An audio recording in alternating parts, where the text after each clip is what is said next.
Hello, guys. This is Dr.Ajinkya here.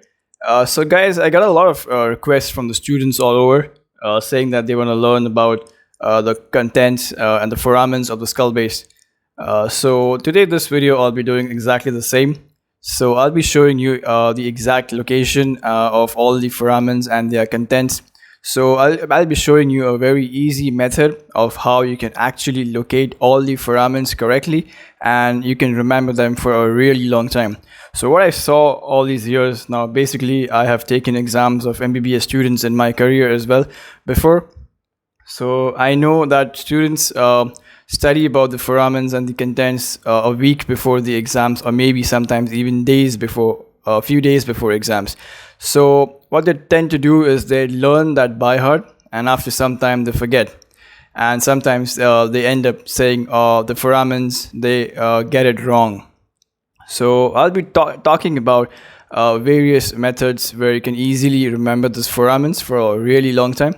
So I'll be going through the anatomy, the contents, and the safe methods to remember all these foramens. So what you can see over here on the screen is one, I have got a labeled skull base so that you can see for yourselves on one side, and on the other side I've got an actual skull base 3D model, exactly replica of what you can get in your exams, be it a fellowship exams for skull base surgeons or minor MBBS students, for, or you can say the first year students.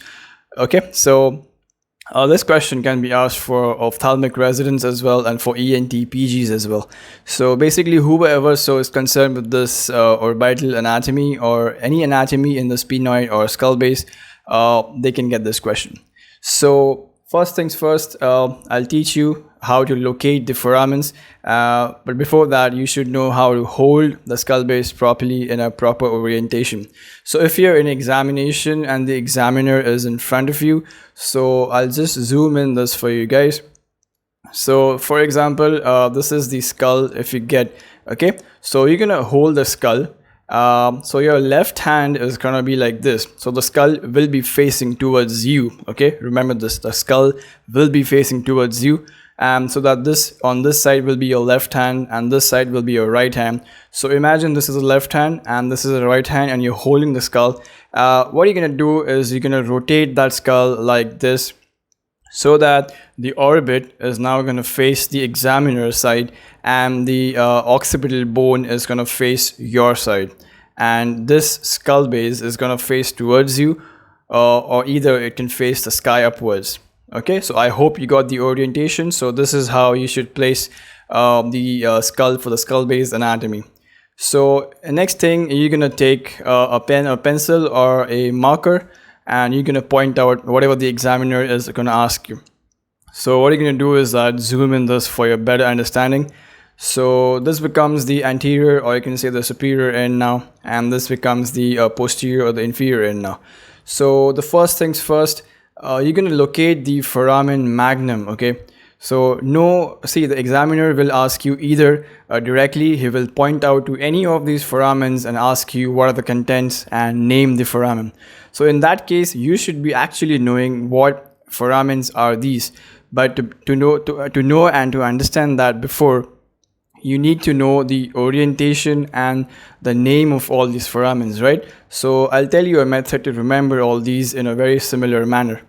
So remember that this is foramen magnum. Okay, so that's the biggest, the largest foramen of all in the entire skull. So you're going to remember that the first is foramen magnum, and you're going to draw two lines passing through the center of the foramen magnum like this. So it's going to have 4 quadrants. So just remember that foramen magnum is your epicenter, and on the basis of this foramen magnum, you will understand all the other foramens. So if you go straight anteriorly from the foramen magnum here like this, you're going to end up on the sphenoid bone here. So so you can consider this line as the midline. Okay, so foramen magnum, you keep going straight, and the first foramen which you encounter on either side of the midline is always gonna be the foramen lacerum. Okay, so this is going to be the foramen lacerum over here. There's no other foramen which you can encounter anywhere in this region. Okay, so it's very simple. You first locate the foramen magnum, keep on going anteriorly. There's no other foramen you can see on either side of the midline immediately, except for that we have foramen lacerum right here. Okay, so that's the first foramen you get after foramen magnum. So that is how you're going to remember that. So that's the foramen lacerum. If I can zoom this even further for you guys. So that's the foramen lacerum for you guys. Now what you have to remember after this is that the second foramen is done. The third foramen and the fourth foramen, which is exactly on either side of the foramen lacerum, is gonna be the foramen ovale and the foramen spinosum. So as you can see over here, immediately lateral to this foramen lacerum is the foramen ovale, and immediately posterior lateral to this foramen is foramen spinosum. So we have three foramens in a similar fashion right next to each other, so you can never ever be wrong in this. So first was foramen magnum, directly keep going anteriorly. The first thing you're gonna see here is the foramen lacerum, then you're gonna have the foramen ovale, and then you have the foramen spinosum. Now remember that many guys make a mistake that you're viewing the skull from the inferior aspect, okay? So you are not gonna be able to see the foramen rotundum. Here you cannot see the foramen rotundum because you cannot see the foramen from this view. If you want to see foramen rotundum in this view, you got to remove these. So what you can see over here is the pterygoid plates, right? That's the pterygoid bone. If I can zoom this for you guys, that's the pterygoid plate, that's the lateral pterygoid plate. And if I rotate that, that's the medial pterygoid plate. Okay, so that's the pterygoid plate of the sphenoid bone. So if I turn the skull like this, and if I were to view the skull from an above superior view, if I can show you, you can see that that's the superior orbital fissure, right? That's the lesser wing and that's the greater wing of sphenoid. What is this? Here you can see exactly is the foramen rotundum. Okay, so here what you can see directly beneath the superior orbital fissure in the greater wing, you can see is the foramen rotundum. So if I can actually follow this foramen rotundum, if I change my view, so you can see that this foramen rotundum, you can see somehow over here. As you can see over here, this is the foramen rotundum, which we could see, but if we turn the skull the way we had some time back, if I can zoom out this again, see, it was somewhere here. So you cannot see the foramen rotundum if you are going to view the skull from this aspect. So you have to remove the pterygoid plates completely to view this. So the examiner may ask you, show me the foramen rotundum, and some of you guys may show foramen lacerum as the rotundum, or you may confuse the ovale as rotundum. Always trust me guys, you cannot see rotundum unless you remove these pterygoid plates in this view. To view the rotundum, you have to turn the skull like this. As you can see over here, you have to turn the skull like this, and then you have to see something like this on either side in the greater wing of sphenoid. Okay, and that huge opening here in the greater wing of sphenoid is the foramen rotundum, and above that it will be superior orbital fissure, and like this below will be the inferior orbital fissure like this. So you should have a proper anatomical orientation so that you can pass your exams with flying colors. So that was about the foramen so far in the upper aspect. So if I can show you again the same view. So my concept was you go for the foramen magnum, right? You go for the foramen magnum like this over here, and then keep going straight. The only foramen you're going to encounter is the foramen lacerum, and then the ovale, and then the spinosum. Okay, so that was the concept. Then if you keep on going down, and if I can zoom this for you guys and a bit above, so what you can see immediately below this foramen spinosum. Now one more concept, why is it called as foramen spinosum? Because it is in the spinous process of the sphenoid, that's why. So what you can see anything else over here. I guess this huge opening is nothing but the external auditory canal, or you can say it's the auditory canal. Okay, and here what you can see over here, if you can look closely, you can see the carotid canal right here. Can you see this? This is the carotid canal. That's the entry point of the, or I can say that's the, that's the entry point of the carotid artery, the internal carotid artery. So I have explained the internal carotid artery passage, pathways, its anatomical course in complete detail in my previous videos. So I can post a link of that. You can go and check it out. So so the carotid artery from the neck. From the neck, the carotid artery enters into the skull base via this carotid canal, and this is the entry point of that carotid artery. So as you can see over here, if I can zoom this, you can clearly see that's the temporal bone over here. That's the zygomatic arch, and that's the zygomatic bone. What you can see over here is the styloid process, and that's the external auditory canal bony part. Okay, so that was the external auditory canal, and there you can see the internal auditory meatus somewhere around this region. I'll show it to you in detail afterwards. So that's, for now, you remember that's the bony EAC. Okay, so this was the carotid canal. I'll show you it in much more clearer view in the other 3D anatomical model. So for now, remember that this is the carotid canal, the entry point for the carotid artery.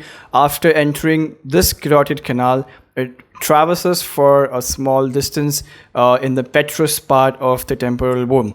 What you can see over here is the yellow part is the sphenoid bone, and this part is the temporal bone. So the temporal bone has a superficial squamous part right here, and the deep petrous part. As you can see over here, this is the petrous apex right here, and this is all the petrous part of the temporal bone. So that is why the internal carotid artery, when it enters through this carotid canal, it is called as the petrous part.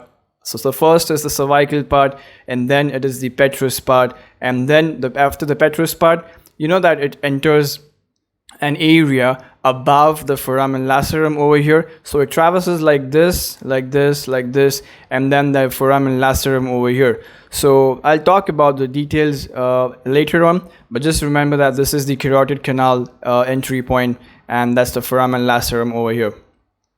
So what next thing you can go in? So if you can observe, I'm going anatomical wise, I'm going chronologically. So I started from foramen magnum, I kept going on anteriorly. The first thing I encountered was the foramen lacerum, and then the ovale, and then the spinosum, and then I'm going like this. I'm taking a U-turn, I'm going down so I can see the EAC bony part, I can see the carotid canal. So they can seem very similar to each other, but do not confuse that. The most lateral part is the bony EAC, and the medial part is kind of a carotid canal near the lateral part. So the next big thing you're going to see down below here is somewhat a huge opening that is called as the jugular foramen. So as you can see over here, that's the jugular foramen. So if I turn the skull upside down, you can see it very clearly in the posterior occipital fossa. You can see this is a jugular foramen over here. Now the jugular foramen is, I think, the second biggest foramen in this region after foramen magnum, and it has got 3 divisions. So actually it has 2 classifications. One divides into 2 and the other divides that into 3. So I'll talk about it later. So this is the foramen magnum, and this is the jugular foramen right here. And what you can see, the next part right below and medial to the jugular foramen is the hypoglossal canal. So what you can see over here, the opening is hypoglossal canal. Now the easy way to remember the position of the hypoglossal canal is that you're gonna see these 2 blue markings over here. These are nothing but the occipital condyles. It's for the attachment with the cervical vertebrae for the neck movements. Okay, so these are joints, basically occipitovertebral joints, so you can say. So directly, so if you're given a skull base model, you must have observed that in cases of textbooks. Now a lot of textbooks have wait a second, I'll show you guys something.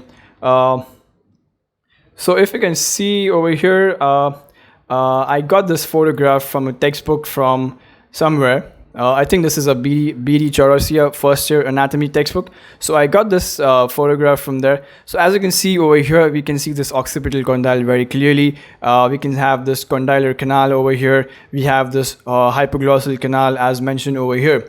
But the trick is, in the textbooks, they show that the hypoglossal canal is a direct observation, but that's not the case. Hypoglossal canal is not directly observed very easily. As you can see over here, they are very close to the foramen magnum and they are medial to the occipital condyle. But that's not the case always. So as you can see over here,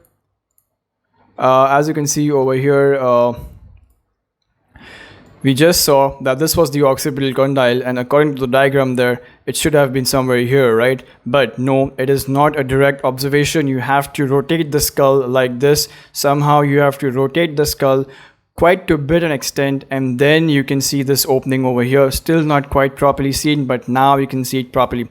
So you have to actually hold the skull laterally to view that, and that's, you can see that's the hypoglossal canal right above the occipital condyle on the lateral aspect. So according to the diagram, it should have been somewhere here, right? But that's wrong. It should be here above and lateral. So if any of you guys have a skull, a real actual skull, you can go and check it out and that. So, and not a model, but an actual skull. Some people make a replica of that from ceramic, but that is most of the times wrong. So you got to go and have an actual skull of a cadaver.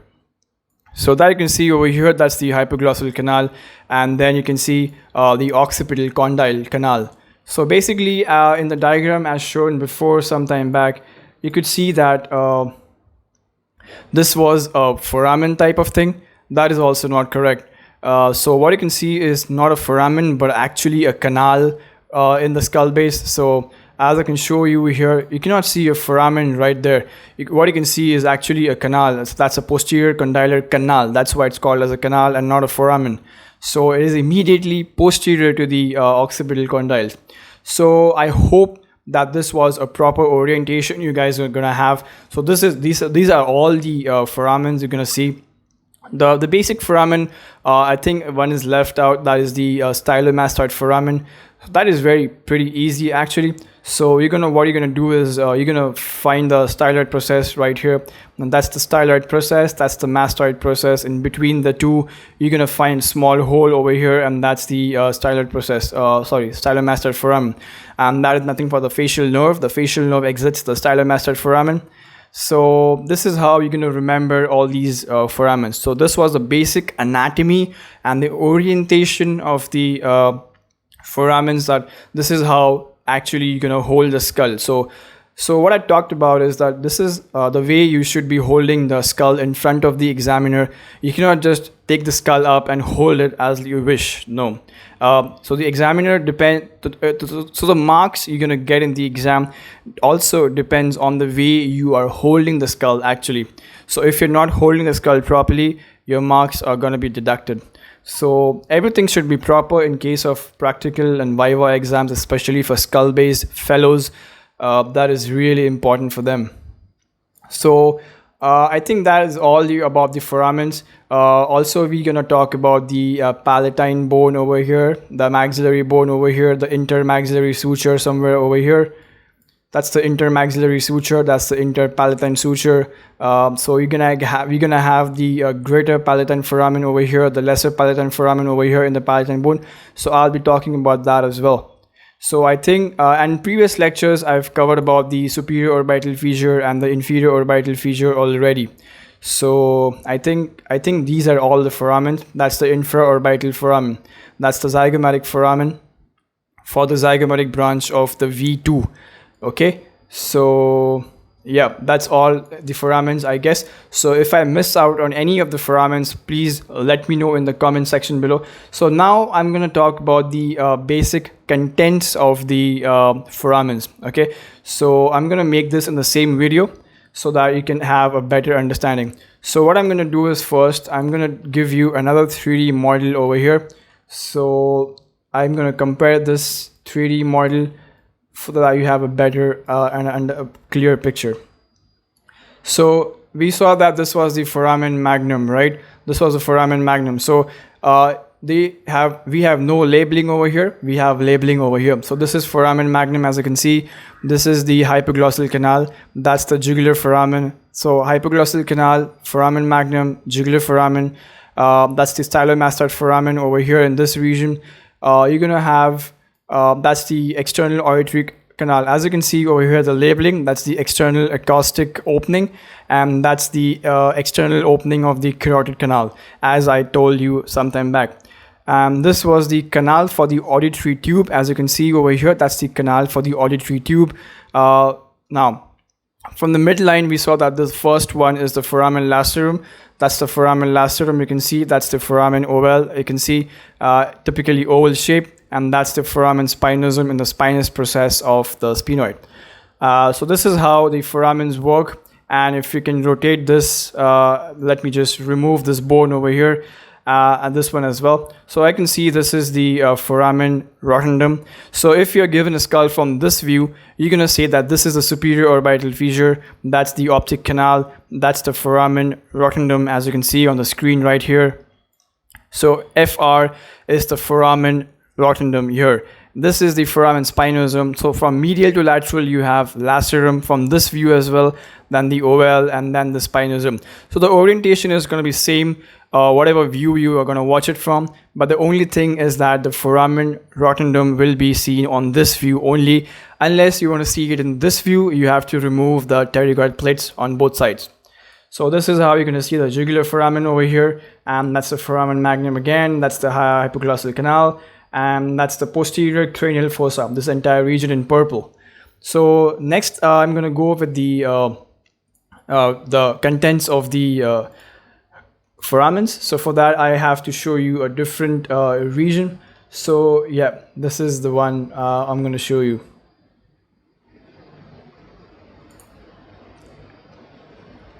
So as you can see over here, I'm showing you the foramens with all the contents in that foramen. So as you can see over here, yeah, you can see that very clearly. So the first one, I'll go with the foramen magnum because that's the largest one and that's the way you should go. So you're gonna go from the foramen magnum starting from below here, and then you're gonna go up and then from medial to lateral aspect. So the first thing is the foramen magnum, and just let me show you the labeling over here. So if I put my cursor over here, you can actually see the contents, but this is not in a proper orientation. So for the foramen magnum, you should remember that now, as you can see, if you want, you can take a screenshot right now for your future readings. Okay, so I'm going to show you the other one as well. So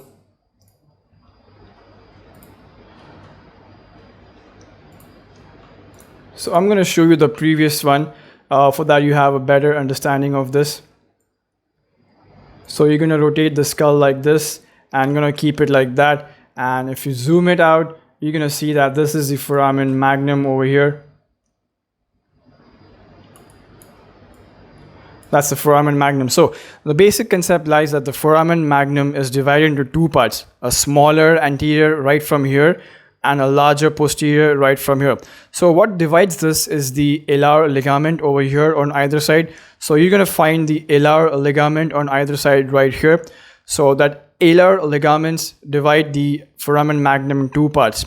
So that is the anterior smaller one and the posterior larger one. Now what passes through the anterior is the bony part of the tip of the dens process of the axis. Then you have the apical ligament, then you have the cruciate ligament, and then you have the membrana tectoria of the inner ear. Okay, so these three contents, or you can actually say four contents, pass through the anterior smaller part. Then you have this huge posterior large part. Okay, so what passes from that is, you can see, as you can see over here in this diagram, you can see the medulla oblongata, the lower part of the medulla oblongata with the meningeal layers. You're going to have the vertebral artery along with the anterior spinal, posterior spinal artery. Then also you're going to have the cerebellar tonsil. Okay, so you're going to have the cerebellar tonsil in case of Chiari malformations when the cerebellar herniation occurs. So also in addition to that, you're going to have the spinal root of the spinal accessory nerve.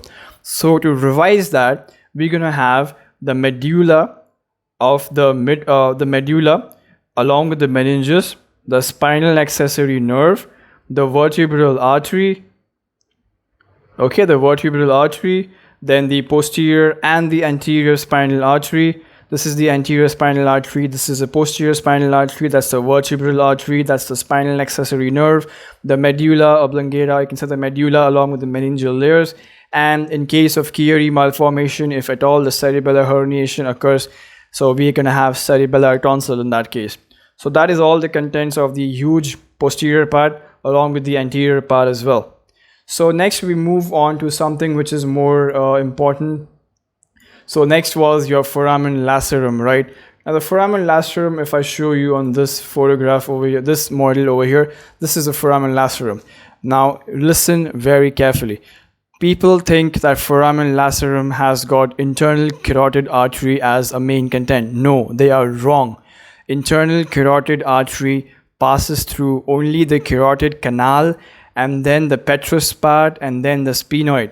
It never passes through the foramen lacerum. Remember that. It passes above the foramen lacerum. It courses superiorly to the foramen lacerum. It never passes through the lacerum. So internal carotid artery is never a content of the foramen lacerum, as most of the textbooks, standard textbooks, blindly print that. That's wrong. It goes above the lacerum. Foramen lacerum is mostly filled with cartilage and fibrous tissue. Apart from that, the foramen lacerum is going to have the nerve of Vidian canal. We always see that the Vidian canal is that nerve of pterygoid canal. That's the Vidian nerve, the very important nerve, right? For skull-based surgeons, this nerve is very important. It's very important for skull-based surgeons. That's the Vidian nerve. So you can see over here, the first content is the cartilaginous fibrous tissue. Second thing is the Vidian canal.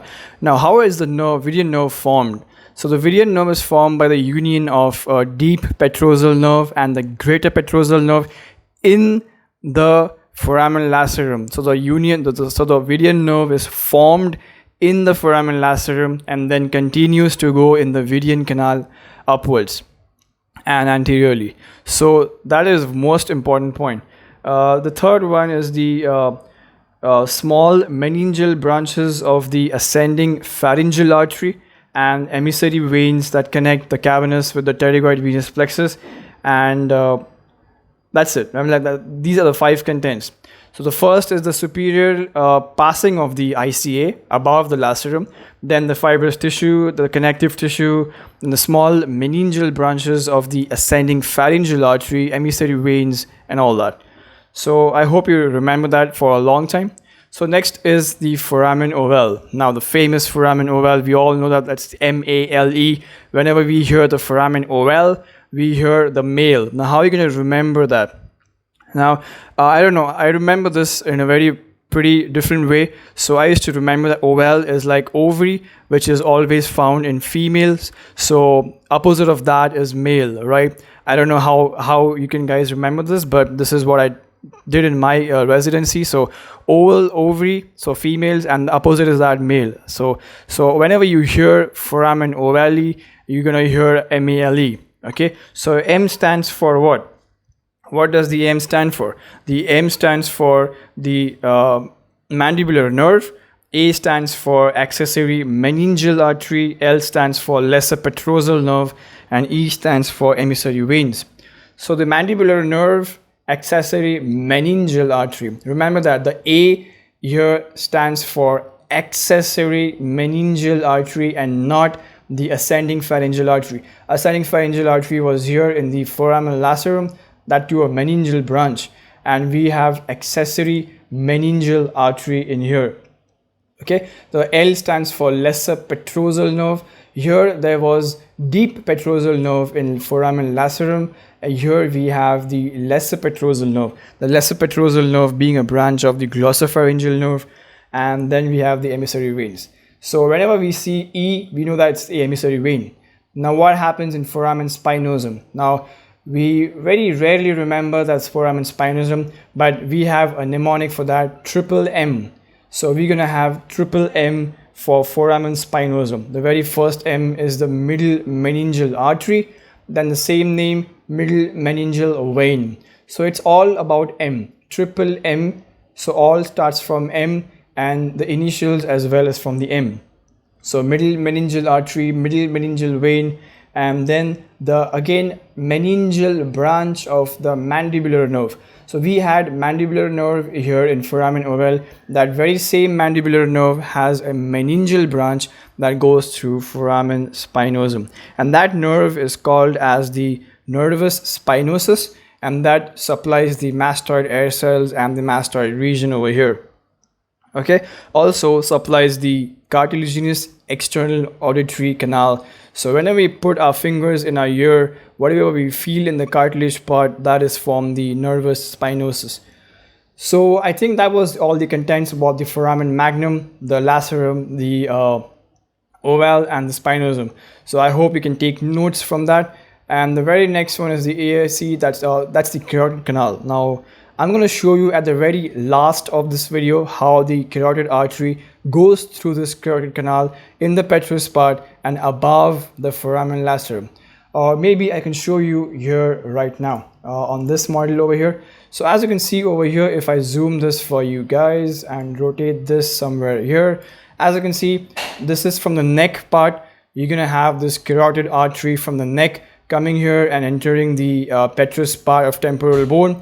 So this is the carotid artery over here, as the label suggests, that's the ICA. So this here, it is entering the petrous part, and then it's gonna leave the carotid canal and it's gonna enter the sphenoid area. And as you can see over here, that's the internal carotid artery, but it is not going through the lacerum. This was foramen lacerum, right?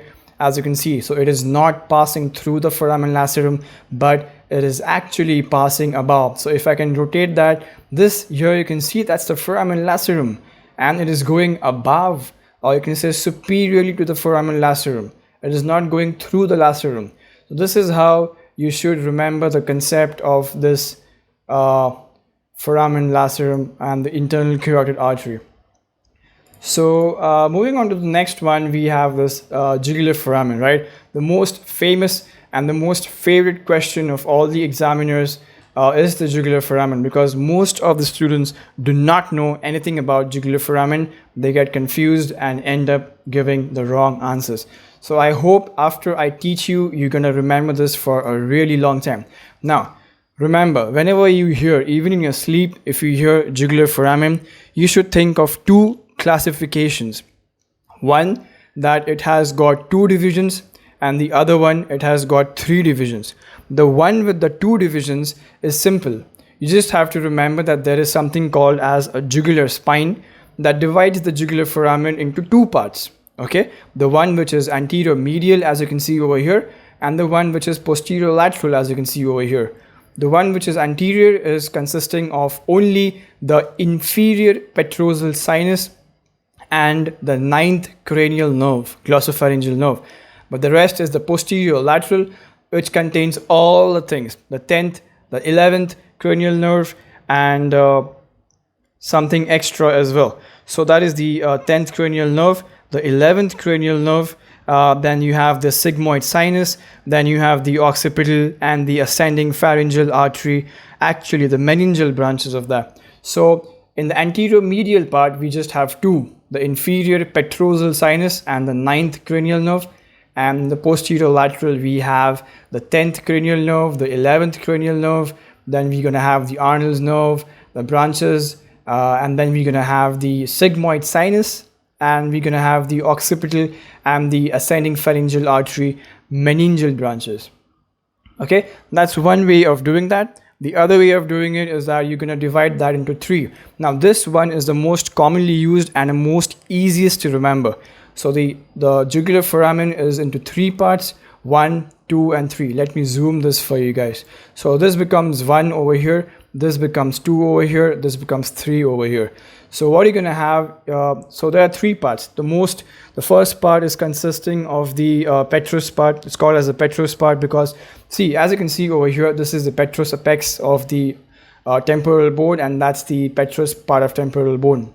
So this region over here is the petrous part. So the petrous part, which consists of only the inferior petrosal sinus. Okay, the inferior petrosal sinus. Now I have done a lecture of all the sigmoid sinuses, of all the dural sinuses in the brain. If you want, you can go check it out. I'll put the link in this video description. So here the inferior petrosal sinus passes through. That's it. That's the only content. The second one is the pars nervosa. That consists of 9th, 10th and 11th cranial nerves. That's it. The most posterior part is the sigmoid part. Hence why it is called sigmoid, because it consists of the sigmoid sinus and the ascending pharyngeal artery meningeal branch. So this is how you can divide the jugular foramen into 3 different parts. And then we have the hypoglossal canal, which consists of only the hypoglossal the hypoglossal nerve. This is what I could find. I did a lot of research. Some research says that the hypoglossal artery passed through the hypoglossal canal, but that's not for sure. So the one thing you should remember is that the hypoglossal nerve, that's the 12th cranial nerve, passes through that hypoglossal canal. Okay, so what is next? So if we're gonna find the next one, let me just reorient this. So I think the one we left is the stylomastoid foramen. I'll show you on this 3D anatomy over here. So as you can see over here, that's the stylomastoid foramen somewhere here. Where was it? Yeah, this was the stylomastoid foramen over here, and it consists of the facial nerve. Okay, that's the jugular foramen, as you can see. So if you're going to see the jugular foramen over here, that's the jugular foramen. You can take a screenshot of this if you want right now. So this was the petrous part nearby in the anterior region, then the pars nervosa, and the sigmoid part posteriorly, because we have sigmoid sinus near the mastoid region. This is a mastoid bone, right? For ENT surgeons, this is a mastoid bone. We're going to have the sigmoid sinus somewhere here. So this is the 3 parts. So this is how you divide the jugular foramen into 3 different parts. That is the external acoustic opening. That is the external acoustic opening. And then you have that petrotympanic fissure as well. So the petrotympanic fissure consists of the nerve called as chorda tympani and then the anterior tympanic artery. So you can take a screenshot of this as well if you want, the petrotympanic fissure, which has got 2 contents right here. That's the foramen ovale for you guys. If I can just show you this over here, that's the foramen ovale, and what you can see over here is, you can take a screenshot of this right now. That is the mandibular nerve, the accessory branch, the middle meningeal artery. So this is how you can learn the contents and the anatomy of the skull base foramens, right? So I hope this video was really helpful. So I think that is all about the contents of the skull base foramens. If you want to know about the contents of the greater and the lesser palatine canal, I can show you it in this way. So if I can give a close look on this photograph over here, so you can see is that you can have, this is the maxillary bone, so that's the intermaxillary suture. That's the palatine bone, so that's the interpalatine suture. You can have the greater palatine canal, which has anterior palatine nerve, and the lesser palatine foramen, which has got the middle and the posterior palatine nerves. Okay, so that is all about the foramens in the skull base. That's the TM joint. You can see that's the mandibular fossa right here. So if I want to show you this, you can see this is a mandibular fossa right here, anterior to the external auditory canal bony part. That's the mandibular fossa. So this was all about the skull base foramens and the contents of the skull base foramen. So if you have any doubt, any complaint about this video, any part you did not understand, let me know in the comment section below. I'll try to make it more clear in the next video. So till then, thank you guys. Take care.